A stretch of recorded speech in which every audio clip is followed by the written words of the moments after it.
Okay, so last year I tried to cover what I referred to as triggers and like reasons for relapsing. And reality is like the applicability of everything I say is really restricted to my own life, my existence. I'm sure other people have experienced similar things, but really can't be sitting here like preaching to others. But anyways, where did this all start? My earliest memory of the whole PMO phenomenon in my life goes back to 8th grade, and having a crush on a certain girl and not being able to, I guess, get the chutzpah to go and ask her out or having a relationship with her, and turning to what I'd been introduced to by some of my friends, this thing that we now refer to as porn or pornography, and using that in combination with the M to,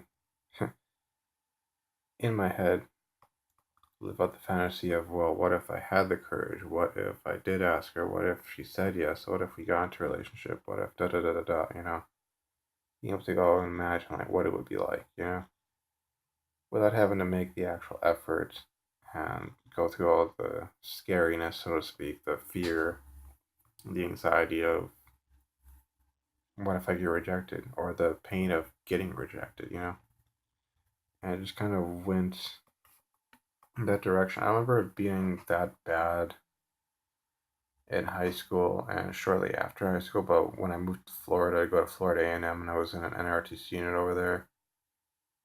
Um, all the anxiety of being in a militarized environment and not really getting how to cope with it, because I hadn't come from that kind of a background where, you know, things were like that growing up.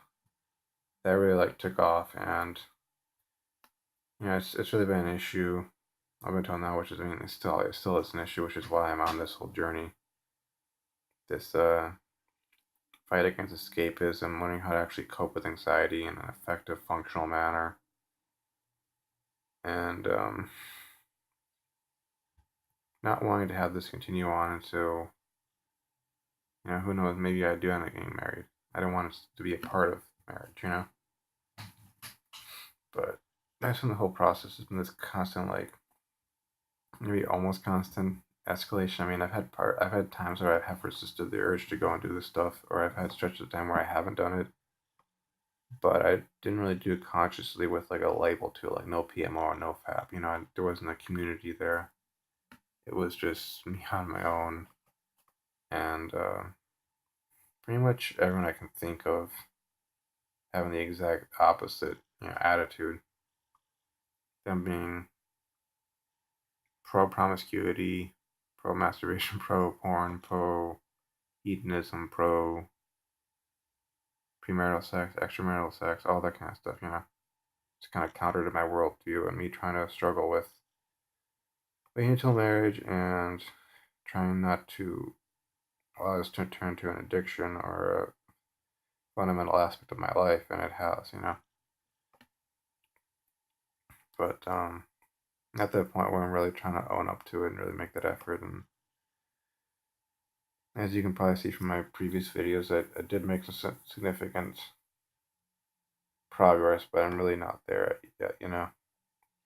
It's the point, I get to the point where it becomes a lifestyle, where it's just something I just don't do, and I don't have to think about it. So yeah, this is my shortest video because I pretty much covered everything else. So tomorrow will be day one. Tomorrow will be day one. I want to turn it into day 90 and day 180 and day 365 and all that. So I'm gonna try to do daily vlogs. Yeah. Turn this phone into a tool instead as opposed to a source of failure, which another thing I want to cover. Yeah, I'll make this a two subject video because I've covered already how it took off, how the path, how did I get here. Um, but yeah, one thing one thing I did have tried in the past is just to get rid of the smartphone and restrict myself to a laptop. And as someone can see,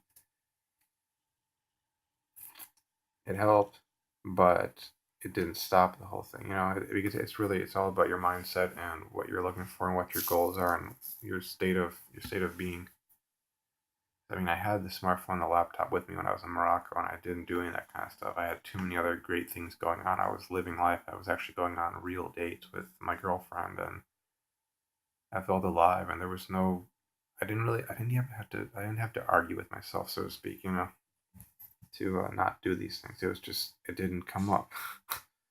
It, like, I mean, I kept my journal that I was doing at the time because it was in the 25 to 29 section on NoFap's forums, so I kept that up. But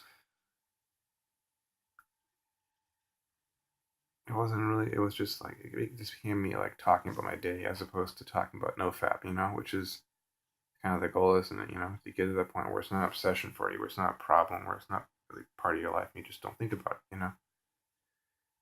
So yeah, smartphone, the laptop, they're not the problem. It's really in here. It's really all in here.